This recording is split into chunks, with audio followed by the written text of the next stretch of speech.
ایک بار حضرت جبرائیل علیہ السلام نبی کریم صلی اللہ علیہ وسلم کی خدمت میں حاضر ہوئے تو اللہ کے محبوب نے محسوس کیا کہ جبرائیل علیہ السلام کچھ غمزدہ ہیں۔ آپ صلی اللہ علیہ وسلم نے پوچھا کہ جبرائیل کیا معاملہ ہے کہ آج میں آپ کو غمزدہ دیکھتا ہوں؟ حضرت جبرائیل علیہ السلام نے عرض کیا کہ اے محبوب کل جہاں، میں اللہ کے حکم سے آج جہنم کا نظارہ کر کے آیا ہوں۔ اس کے دیکھنے کی وجہ سے اوپر غم کے اثرات ہیں۔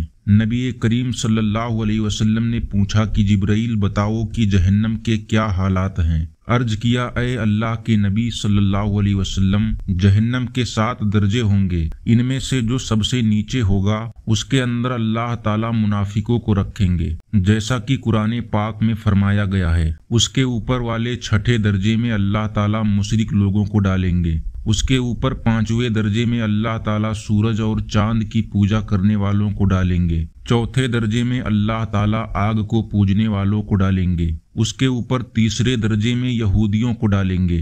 2 درجے میں عیسائیوں کو ڈالیں گے۔ یہ کہہ کر حضرت جبرائیل علیہ السلام خاموش ہو گئے۔ محبوب خدا صلی اللہ علیہ وسلم نے پوچھا جبرائیل خاموش کیوں ہو گئے؟ بتاؤ کہ پہلے درجے میں کون ہوں گے؟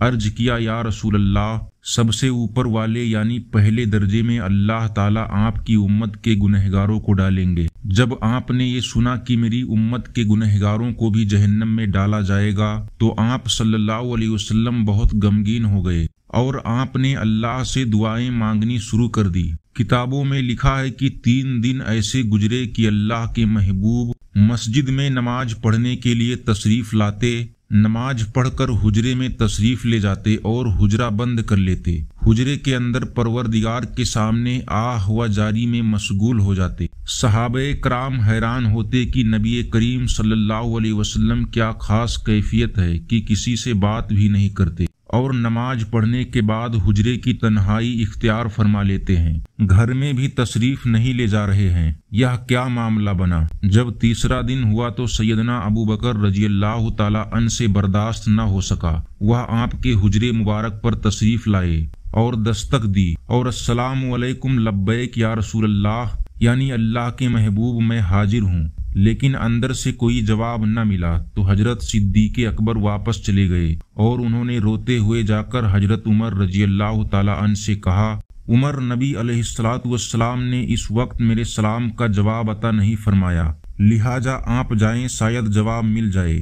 لہٰذا حضرت عمر رضی اللہ تعالی عنہ حجرے مبارک کے دروازے پر آئے۔ انہوں نے بھی اونچی آواز سے 3 بار سلام کیا مگر نبی علیہ السلام کی طرف سے کوئی جواب کی آواز نہیں آئی، تو وہ بھی یہی سمجھے کہ ابھی دروازہ کھولنے کی اجازت نہیں ہے، لہٰذا وہ بھی واپس تشریف لے گئی۔ واپسی پر ان کی ملاقات حضرت سلمان فارسی رضی اللہ تعالیٰ عنہ سے ہوئی۔ حضرت عمر رضی اللہ تعالیٰ عنہ نے ان سے کہا، سلمان، آپ کے بارے میں نبی علیہ السلام نے ارشاد فرمایا ہے، اس لیے آپ جائیں، ہو سکتا ہے کہ آپ کی وجہ سے اللہ تعالیٰ دروازہ کھلنے کا سبب بنا دیں۔ تو انہوں نے بھی آ کر سلام کیا، لیکن نبی کریم صلی اللہ علیہ وسلم کی طرف سے کوئی جواب نہ ملا۔ اس کے بعد حضرت علی رضی اللہ تعالیٰ عنہ سے کہا گیا۔ جب ان سے کہا گیا تو انہوں نے سوچا کہ میں اس بارے میں کوئی اور حل کیوں نہ کروں، اس لیے وہ خود دروازے پر جانے کے بجائے اپنے گھر تشریف لے گئے اور اپنی محترم بیوی حضرت فاطمہ رضی اللہ تعالی عنہا سے فرمایا کہ نبی علیہ السلام پر 3 دن سے ایسی کیفیت ہے کہ آپ حجرے کی تنہائی میں ہیں۔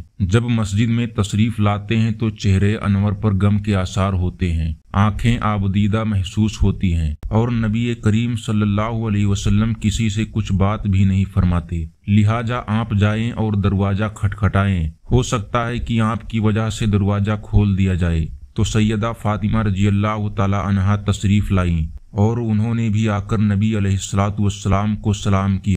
آخر کار نبی صلی اللہ علیہ وسلم نے ان کی آواز پر دروازہ کھول دیا اور اپنی بیٹی کو بلا لیا۔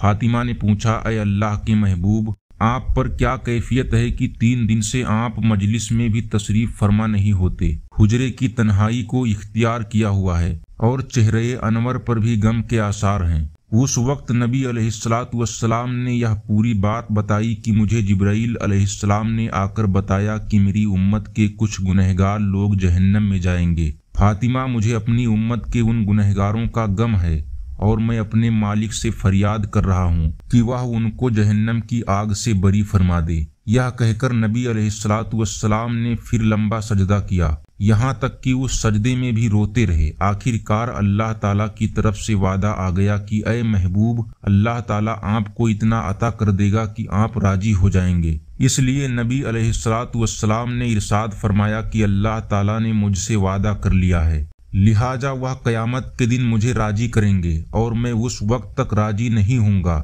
جب تک میرا آخری امتی بھی جنت میں نہیں چلا جائے گا۔ اس کے بعد نبی علیہ الصلوۃ والسلام باہر تشریف لائے۔ اس بیان کو اپنے دوستوں اور جاننے والوں کو شیئر کریں تاکہ دوسروں کو بھی آپ کی ذات و مال سے فائدہ ہو، اور یہ آپ کے لیے صدقہ جاریہ بھی ہو جائے، اور کیا پتہ اللہ تعالیٰ کو ہماری یہ ادا پسند آ جائے اور جنت میں جانے والوں میں شمار کر دے۔ اللہ تعالیٰ ہمیں علم سیکھنے اور اسے دوسروں تک پہنچانے کی توفیق عطا فرمائے۔